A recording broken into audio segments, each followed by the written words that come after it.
I'm Lieutenant Billy Jones. I've been with the police department for 18 years. 10 of it on patrol, 8 of it in the narcotics field. By far the last 8 years have been the most exciting for me.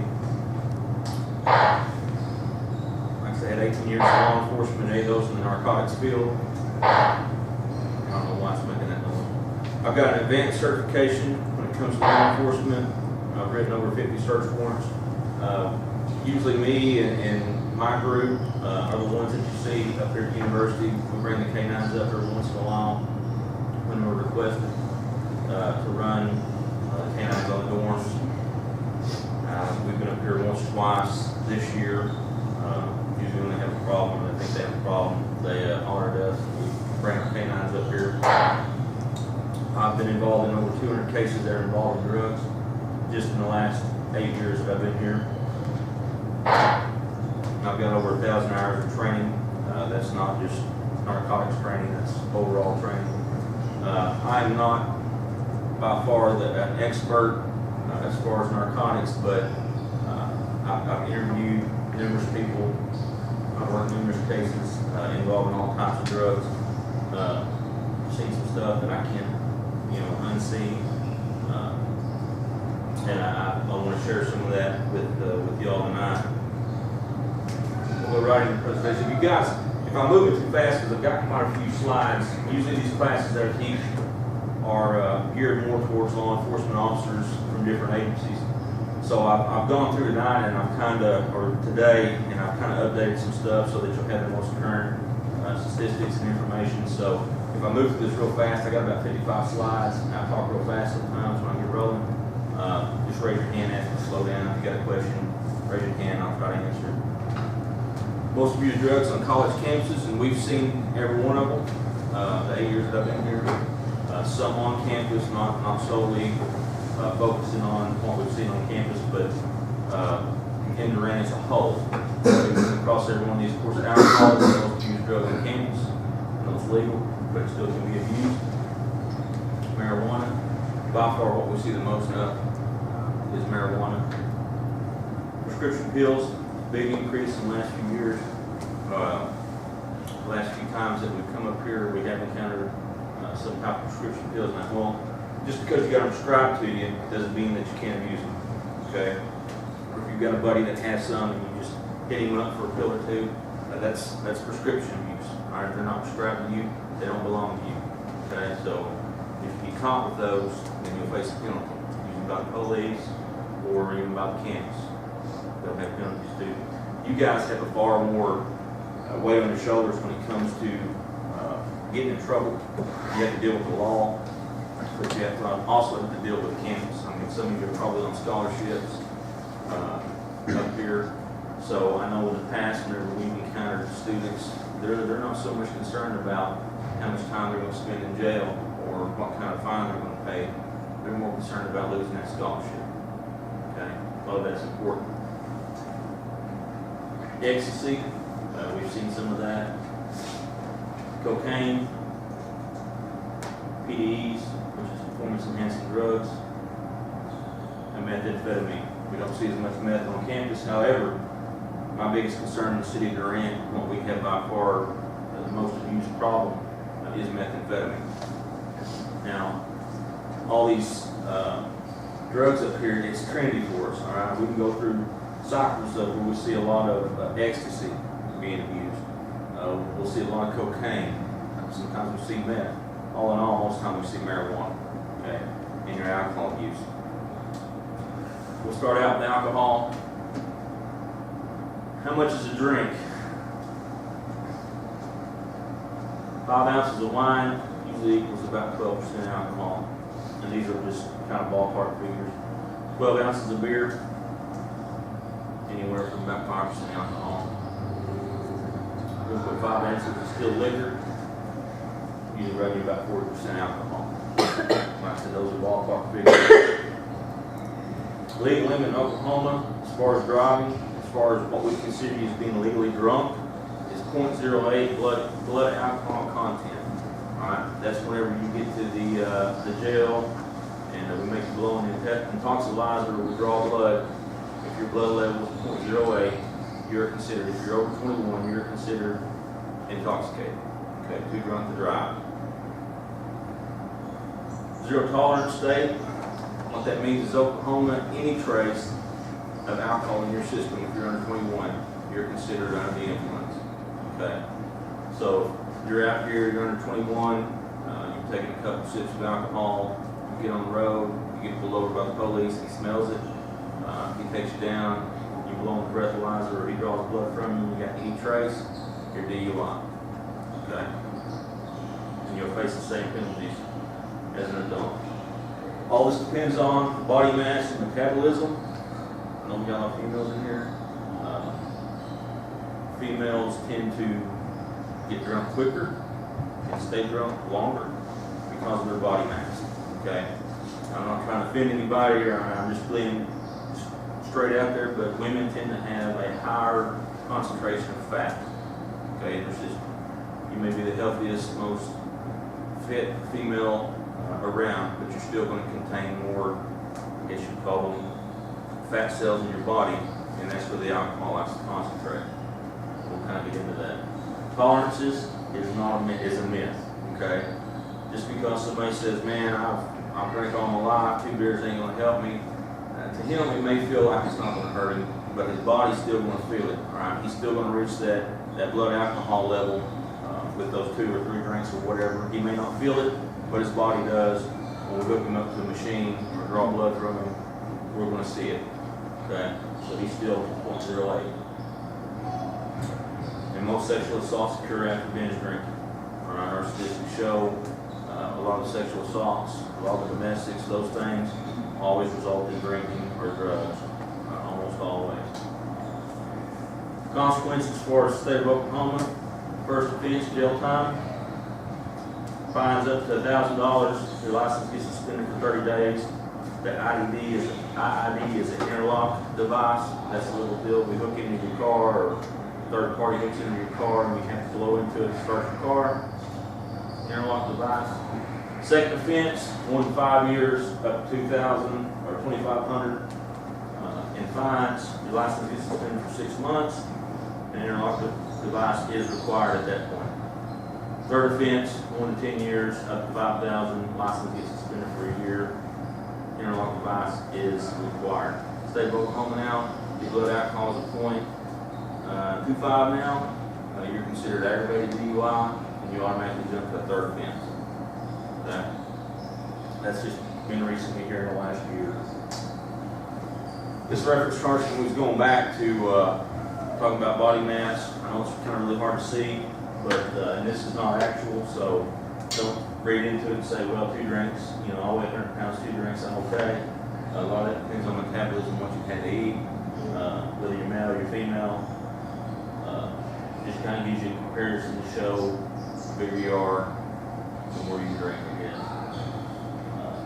So there becomes a point where you're going to have to shut it down and quit drinking. Going into marijuana, daily use is high for 30 years. We've seen an influx in marijuana, and there's a reason for that. 34% of students had claimed they used marijuana frequently per month, compared to those 67 students who use alcohol frequently per month. In this group, usually when I teach groups, I usually have somebody raise their hand and say, "Hey, when's the last time?" or "How many of y'all?" But y'all probably don't want to do that here. 20 times is what we consider frequency. Okay. Why the increase? Right here. All right, we're starting to decriminalize it in the United States. Right here, you can see the states that it's been medically legalized. That's the dark green ones. Okay. Legalized for recreational use, which means you can go to any store within that state and buy it and smoke it. Is the light green, and where there's no laws legalizing marijuana, that's all gray. Okay, this is what we consider the Bible Belt. The question I always get asked is, will it become legal in Oklahoma? Who knows? I mean, it changes every day. I don't make the laws, I just enforce them. Billy, I have a question on that. Yeah. If you have a person that's traveling through or like one of our students is from California or Colorado or the states where it's legal, do you ever get, what's legal in our state, so have you done? It's legal in that state. All right, if you buy it in that state, just because you have a medical marijuana card that's good in Colorado, all right, doesn't mean that it's good in Oklahoma. All right, you can't travel outside that state because the way that legislation is wrote, it's per state. All right, they've left it up. The federal government, according to the federal government, it's still illegal all over the U.S.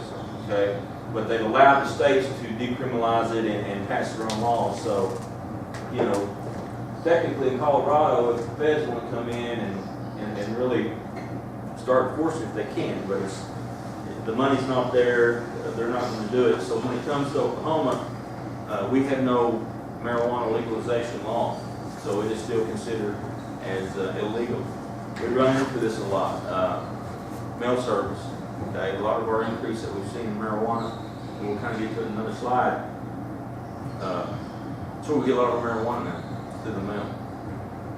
We could spend days and days and days at the local post office or the postal hub in Tulsa, getting the stuff, picking it up, writing search warrants, and doing controlled deliveries to houses because it's being mailed from Colorado, California, Oregon. But we just don't have enough time to really enforce it. So, and we do the best that we can. My personal opinion is there's more important things out there for us to enforce. However, it's still illegal. You get caught with it by one of our officers or by me, you're still going to face the penalty. Okay. What is marijuana? Marijuana is the dry flowers and leaves of the cannabis plant. It has a long history of use everywhere in the world. More than 2,000 slang terms. For example, pot, grass, weed, kush. I mean, there's a million of them. We've heard them all. Not all of them, the majority of them. Marijuana is smoked, but it can be eaten. You can put it in brownies. Chemical marijuana is called THC. That's kind of what the main ingredient that causes you to get high. It's a long word, tetrahydrocannabinol. We refer to it as THC.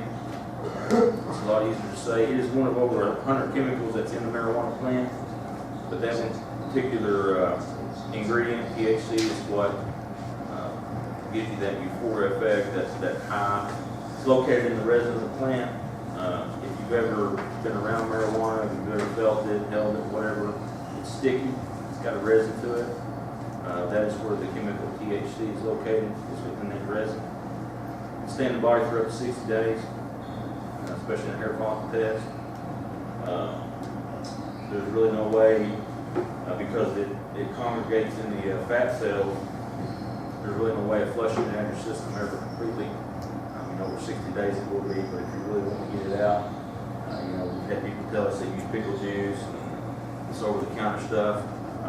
Unless you can get in there and really flush out the fat cells, you're still going to test positive for it. I was going to say, if, for instance, if some athletes go down, maybe Colorado or California over spring break, and they smoke some marijuana or something that stays in their body for 60 days, if they come back here and they test positive for it, what happens? Because they technically smoked it in a legal zone. Yeah, well, it's still, and that's going to be a campus policy type deal. Yeah. Okay, if they test positive. We do the drug court deal for the courthouse down here, and we've come across that. People ask us, well, I smoked legally in another state. It all is based on wherever the policy is. The policy of drug court is if you test hot, you test hot. So basically just don't do it. No, don't do it. And a lot of people, and I'm always asked, how much, what if I'm in a room? Okay, what if we go down to Panama Beach and, four of my buddies are smoking it and I'm just sitting in there and I'm just breathing it in, all right? Just like cigarette smoke, you can get a second-hand high, okay? In fact, in the old days, we used to call it box card. Everybody get the card, everybody light up, not we, people. And they light up and they all sit in there and smoke it in, all right? You're still going to get some of that in your lungs. You're still going to have stuff that's in the air. It's going to contain THC. A lot of it depends on how many microbes or micrograms that you test is going to determine whether it's going to be in your system or not. Okay. Of course, a quick history of it in the 70s, lots of recreational use. Little known about the genetics of it. It's kind of coming in, but it's all hippies. 70% of it was imported from Colombia. Okay. A lot of old movies made about that. A lot of it contains stems and seeds. Okay. That's the stuff you see back in the movies where they're picking out the stems and seeds,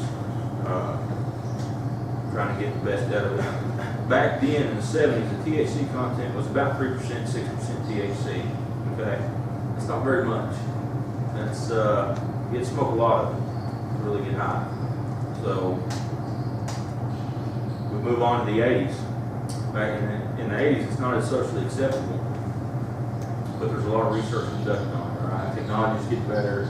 We're able to kind of deconstruct it. These are what we call the Reagan years. Okay. If anybody's seen the news today, we've seen where Nancy Reagan passed away. And as I was watching the news this morning, it was talking about how she was a big, pivotal component of say no to drugs. Okay, this is during the 80s when Washington made drugs not as socially acceptable. Okay, so we actually had a lot of decrease in the social aspect of it, where it was not nearly as popular. And so the drug trend actually went down. The drug war actually began where the federal government issued a lot of money to the local agencies. We started developing a task force with other agencies through federal money and really started getting into putting people in jail. THC content was still only 3 to 6%. All right, still low. All right, even though we're doing research on it, they hadn't just quite got it right yet. I'm talking about these people that are drug smokers. In the 90s, getting a rise again. Call it Bill Clinton years, I guess.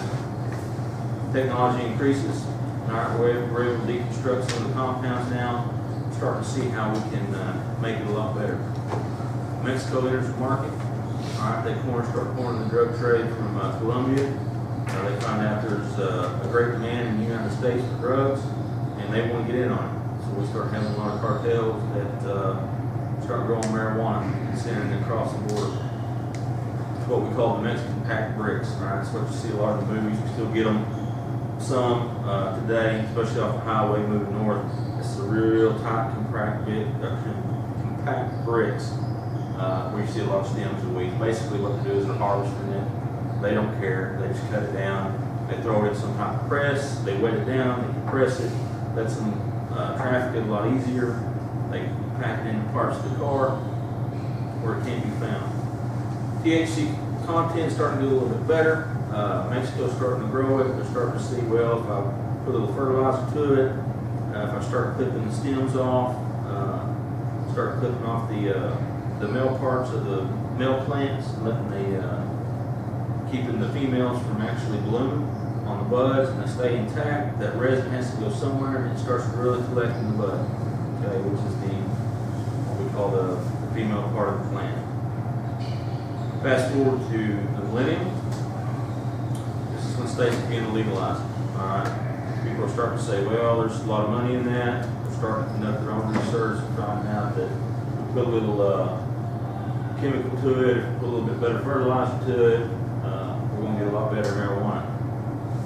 They start to genetically engineer marijuana. We've actually got marijuana from Colorado, or intercepted it in the mail, opened it up, and it's labeled. There's 4 different kinds. All right, there's blue cheese, blue haze, purple fire, and you can actually smell the blue cheese. It smells like blue cheese. They've just genetically engineered it. Pretty cool. Indoor growth increase. They find out through technology. We can start putting lights on tracks. We can start moving stuff around. We can put hoses to them. We can grow marijuana a lot better.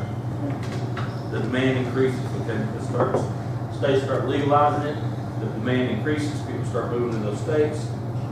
THC content is now 30 to 40%. Okay. Just to give an example, when I started 8 years ago, I done some undercover work. We went to some of these places and we bought what we call a 20 sack. Okay, it's a term for 22 an ounce. And it was Mexican packed, seeds and stems. It was about, quarter of a sandwich bag. Okay. People we interviewed, yeah, I smoked 2 days worth out of it, whatever, I can get whatever I need. As years go on, and like I said, it's $20. As years go on, we start doing some more buys, and we start seeing that marijuana starting to go up, and starting to sell less to us because it's higher grade marijuana. Now, these days, we're buying a bud. All right, a little bud looks like a little nugget, you know what I'm saying? And we're buying those for $80 to $100. All right, we interview these people, man, what's the deal? You know, we're getting a little bit for $80 because they smoke on that long. Okay, they crunch it up, put it in their pipe, wherever they smoke it in, and it lasts a whole lot longer because the THC content is so much higher. I might as well, sprinkle good stuff. The problem with that is we're seeing is a lot of these people that might have smoked back in high school or might have back in the day when it was 3%, smoking it now, not realizing that 30 to 40%, it's causing them, some really harm. It's making them, delusions, paranoid. They're getting out and driving with it, and basically just can't get on like they used to. So it's become a problem. Short-term effects, sensory distortion. If you're smoking it, and, you get a little distorted. You got to feel a panic. Sometimes if it's the first time you've ever smoked it, you start getting that weird feeling. People start to panic. We've seen people running around naked, outside. What's wrong? Finally we get them calmed down, put handcuffs or whatever. I had my buddy smoke his first joint. Some people just can't handle it. It causes a sense of anxiety, poor coordination, the obvious lower reaction time. That comes into effect a lot of times when you're driving. People don't realize it. Things slow down. Cars don't, but people do. Depression. People are like, man, I don't want to feel like this forever. Drowsiness. Causes you to sleep. Causes you to eat too. Causes nausea in some people. Long-term effects. Every time Willie comes to town at Choctaw, we're always out there at his bus. He won't grant us access to check it, so wish he would. Suppressed immune system causes your immune system to go down. Growth disorders, constant long-term effects. You might not grow as tall. Rapid destruction of lung fibers. That stuff is hard. Most time it's unfiltered.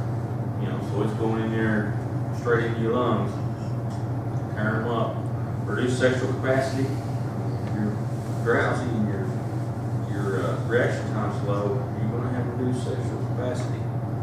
Lack of motivation. You sit around, you're going to watch cartoons all day, and you're not going to get anything done. That's a true fact. In the 18 years I've been in law enforcement, I've been in a lot of scuffles trying to put handcuffs on people. Never had a scuffle with somebody who's going terrible.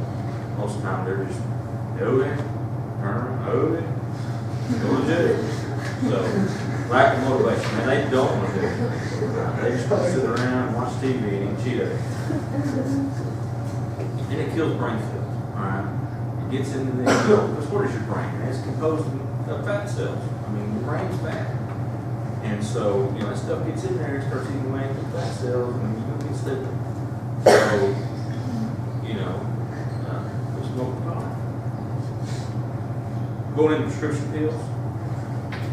This is one that we've seen a big increase in. This is by far the hardest for us to enforce because you can obtain prescription pills legally. So if you got prescription pills legally, you can still abuse them. Okay? For our purpose here, we're going to talk about borrowing from your buddy or obtaining them illegally. Okay? Three most commonly used are types of stimulants, sedatives, and opioids. That's the three classifications of pills that are used among college students. Stimulants, Ritalin, Serta, and Adderall. They're all basically the same thing. Okay. And this is a new slide for me because we don't normally teach about this type of prescription pills. That's why the slides aren't jumping up like they're supposed to. Used for ADHD, kids that you can't control, that's where, you buy the Ritalin, supposed to calm them down, helps them concentrate, gets them more focused.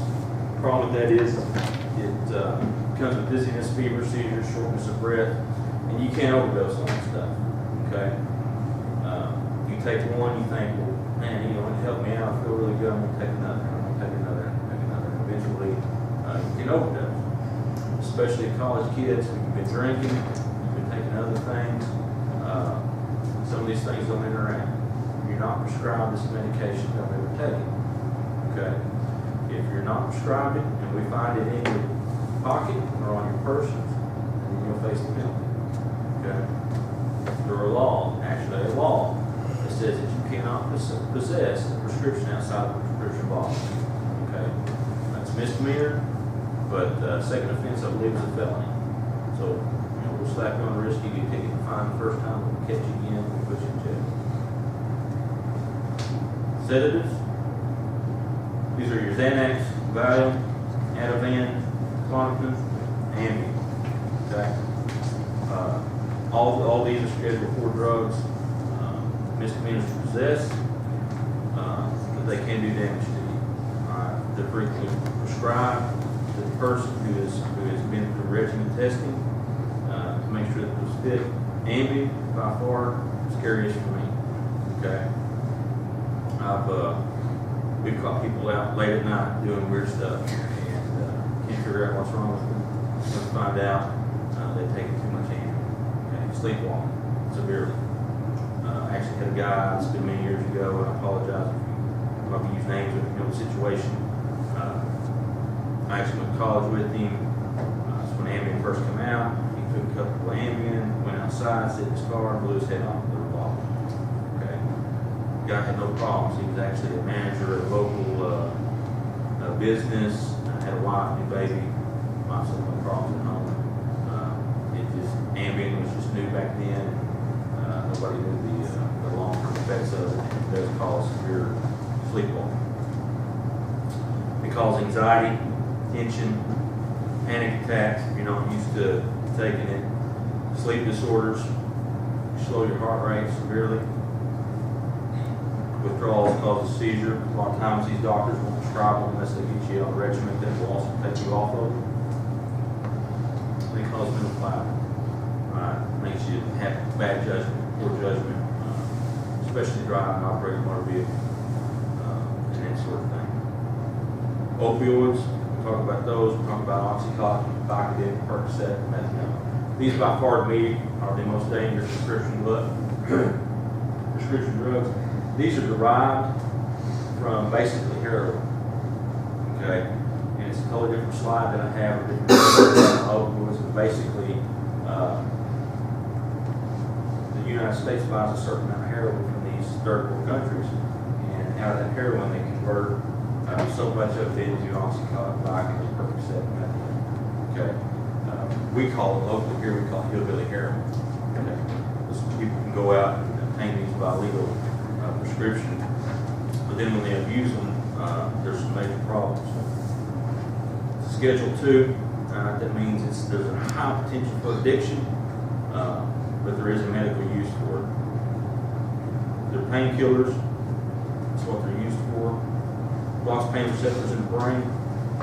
And what we're talking about that is what an opioid does in the brain. What makes it so dangerous, especially the methadone, is you picture your brain has these receptors in it that are so big, all right?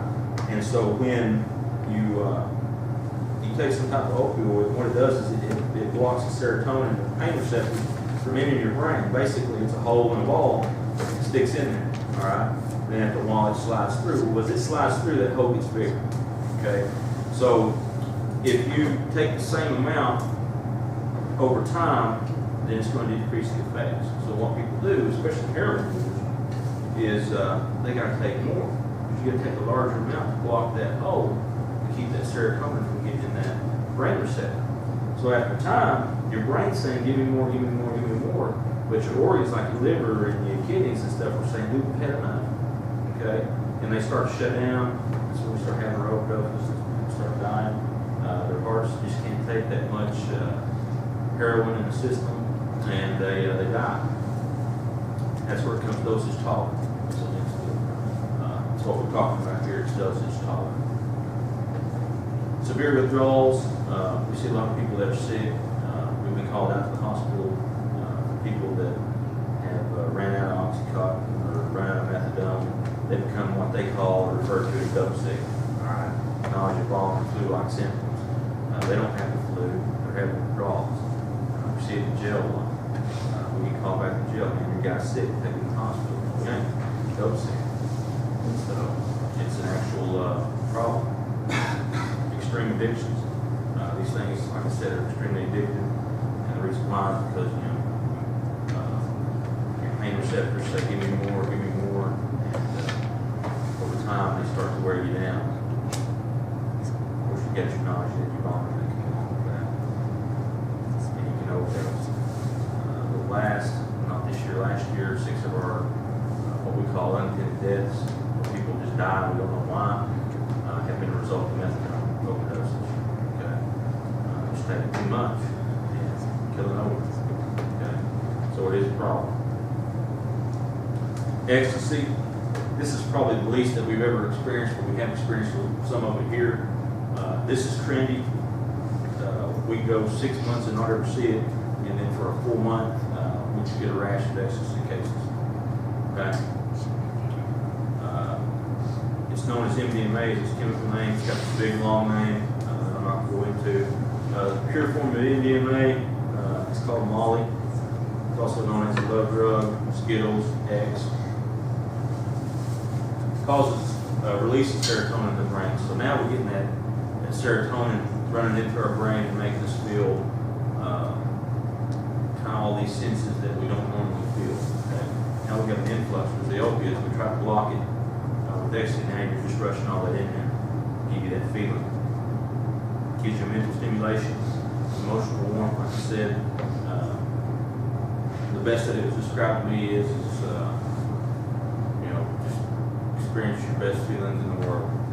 Okay? And it just, I can go into it with group confidence. So, decreased anxiety, all right, lowers your anxiety, makes you more approachable. Recent study, and this is, I just got today, like I said, I try to keep up with this, and we've heard this before. As over a recent 4-year period, the Drug Enforcement Administration found that only 13% of the so-called Molly seized was in fact pure MDMA, according to CNN. People who buy Molly could actually be getting bath salts or rat poison instead. Okay. Reason being is when this stuff comes into the states, it's what we call cut. Okay, so they're going to cut it with something to make it stretch long. Okay, sometimes referred to it as stepped on.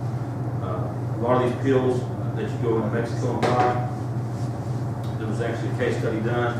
A lot of those pills that, like the yellow ones that you buy, maybe Cialis or some of the other ones that have the yellowish color. The reason it has that yellowish color, they don't use any type of food dye.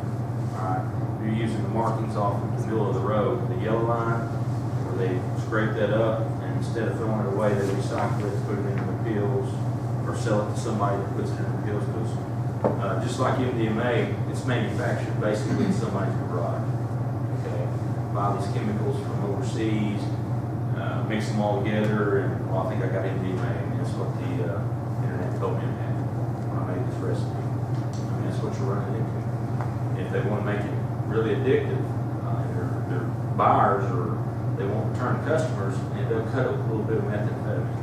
Okay, because now you got that urge and wanting to buy, to use it. So you never know what you get, right, when you're buying this stuff. Stay away from it.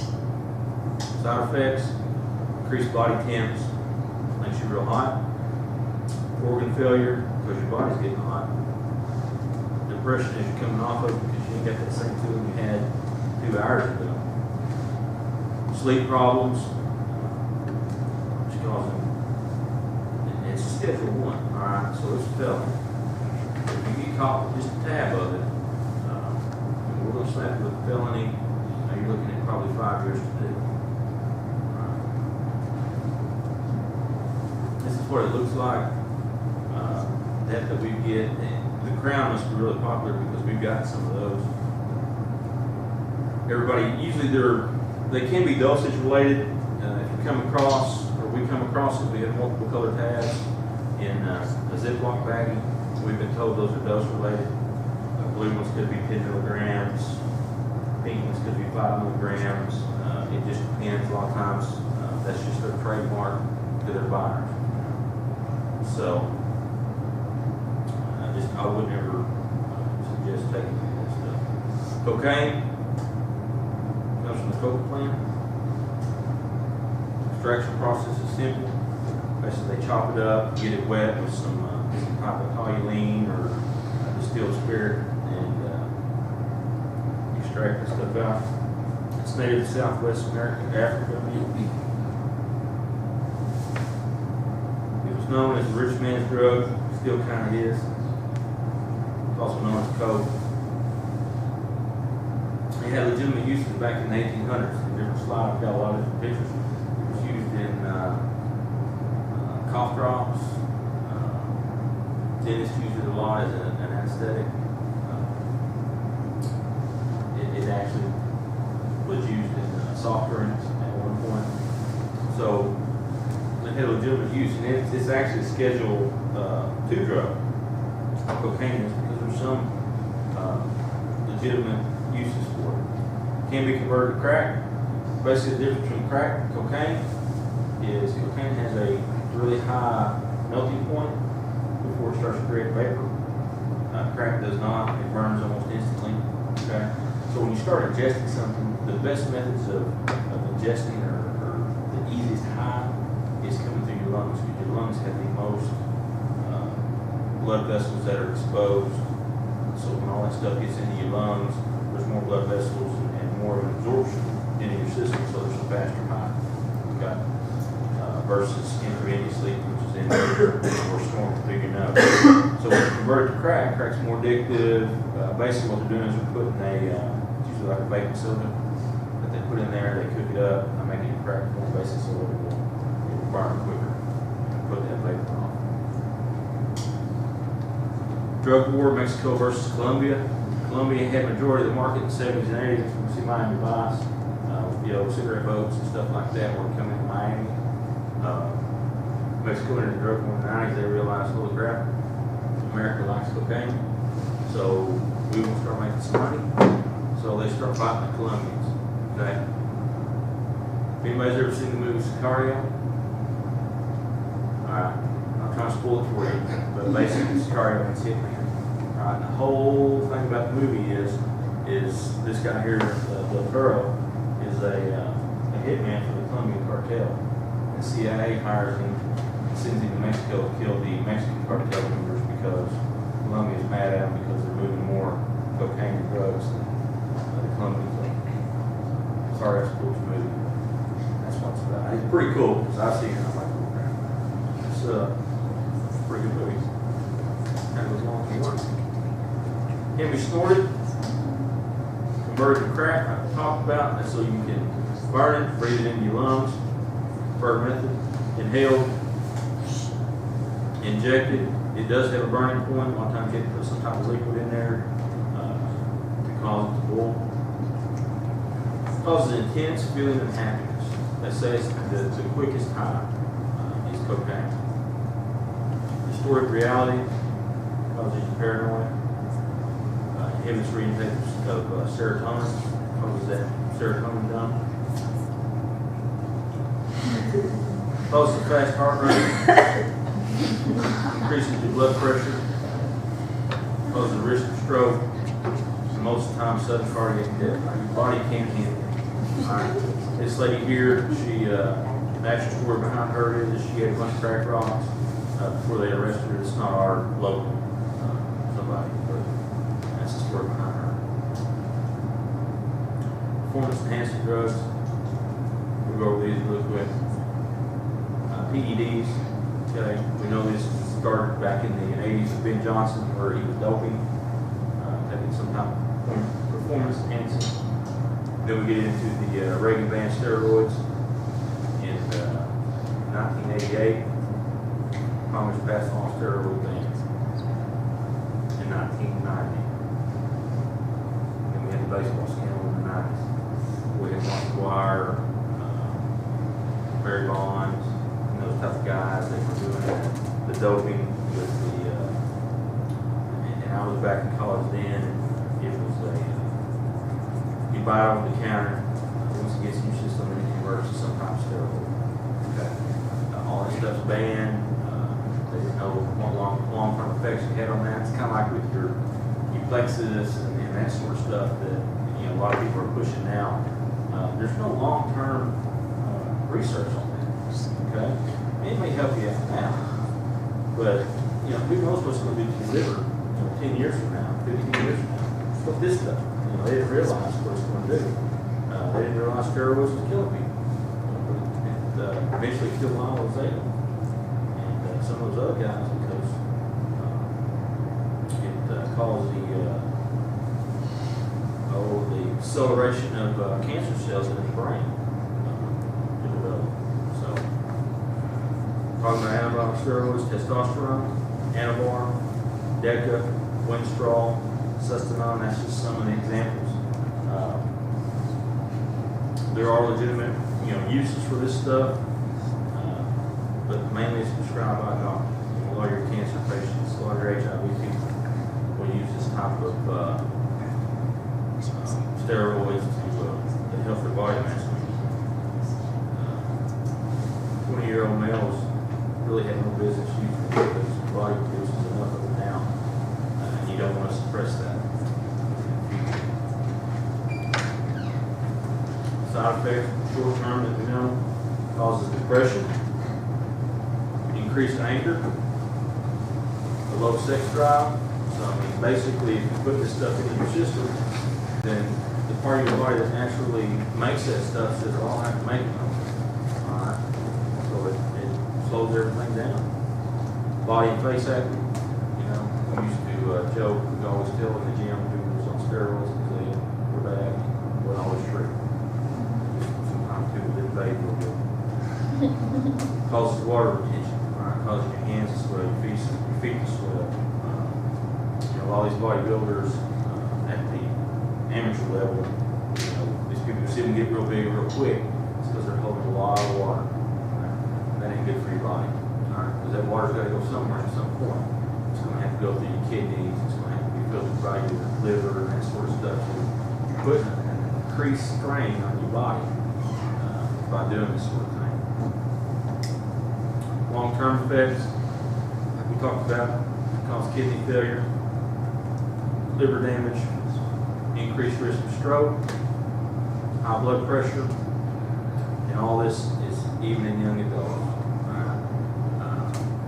I've seen good friends of mine that I know growing up use steroids, and they're in bad shape. A good friend of mine had to have a liver transplant.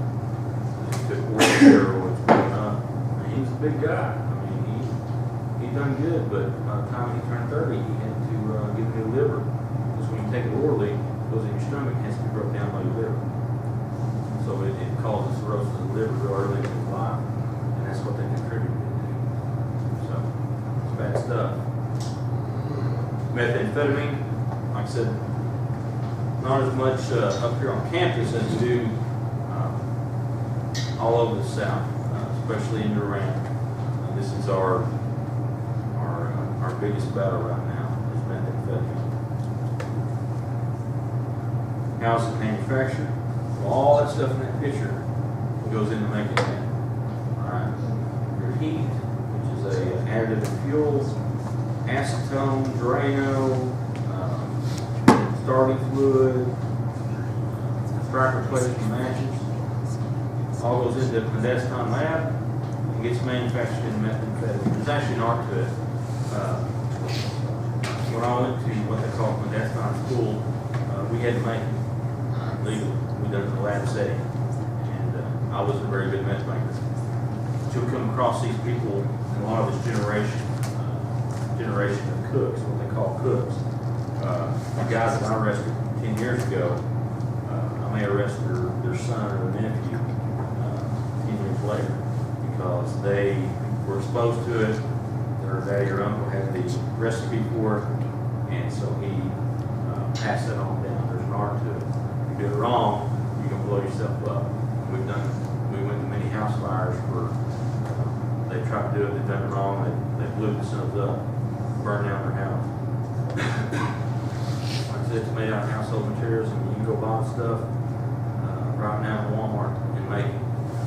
You can't make as much of it anymore now that they passed the pseudo laws. You only get, I mean, if you've ever gone and tried to buy some type of cold medicine at Walmart, and they're like, all right, I need to see your ID.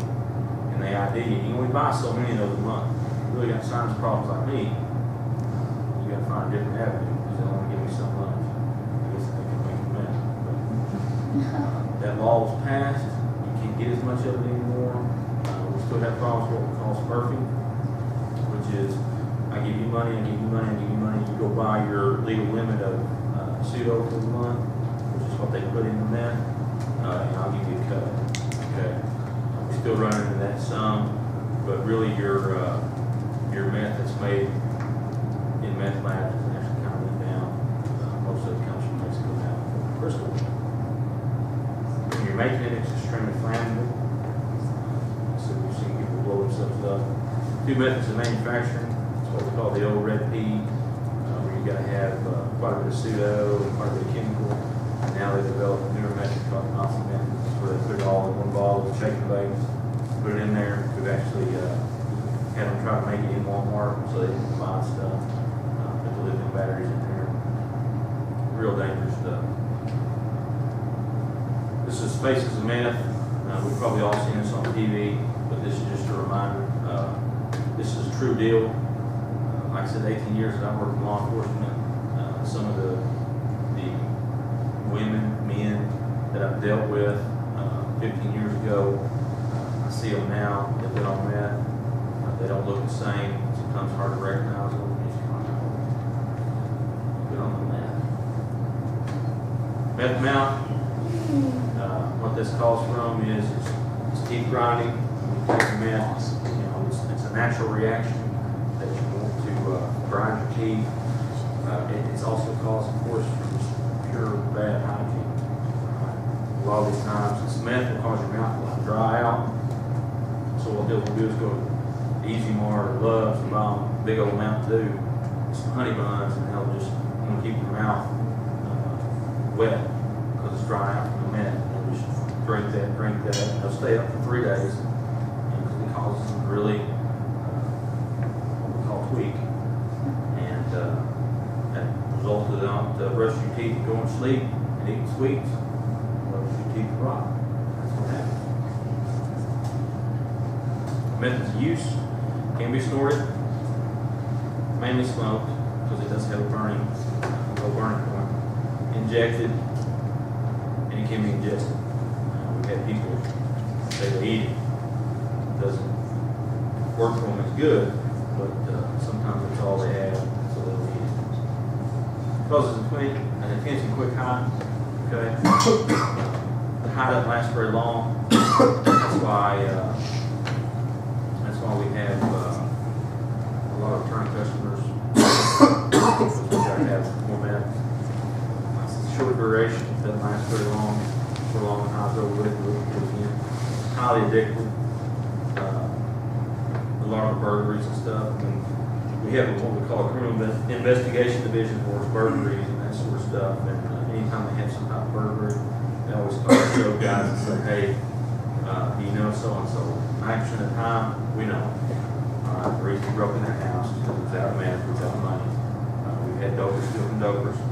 And so, to me, that's a bigger problem. You don't see a lot of marijuana and pot smokers breaking into somebody's house and steal money to go buy the pot. They're just too lazy. They just want to sit in their car. They want somebody else to go with it.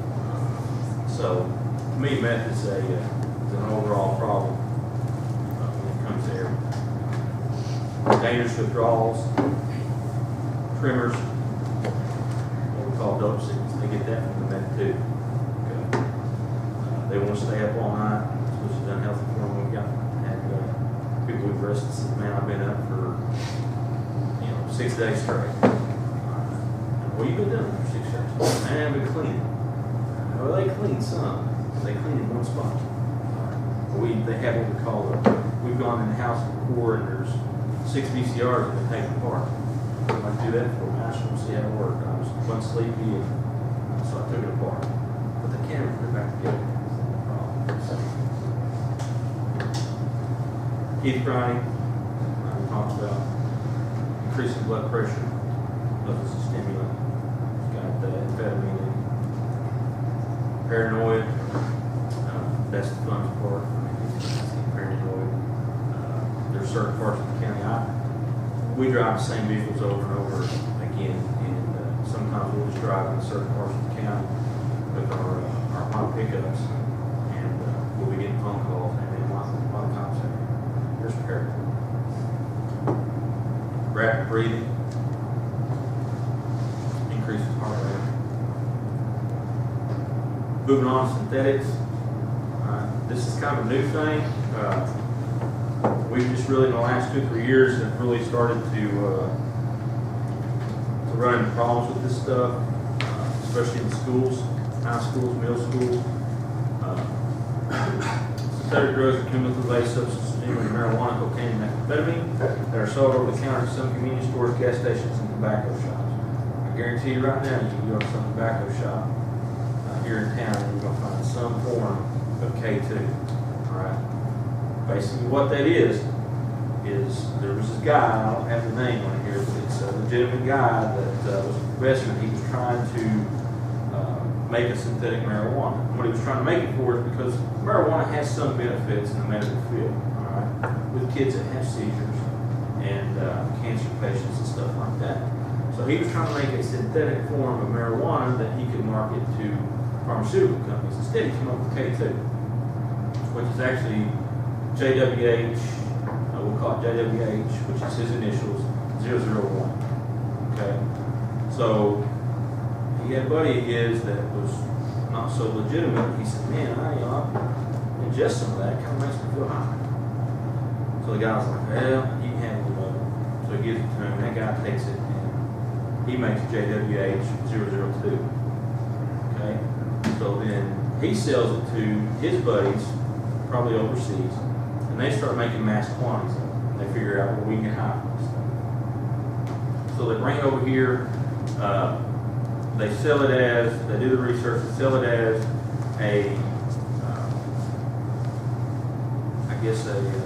like incense that you can burn in your home that will relax you, that sort of thing. When people start realizing, well, yeah, it does, but if I put it in paper or put it in pipe, roll it up and smoke it, get high.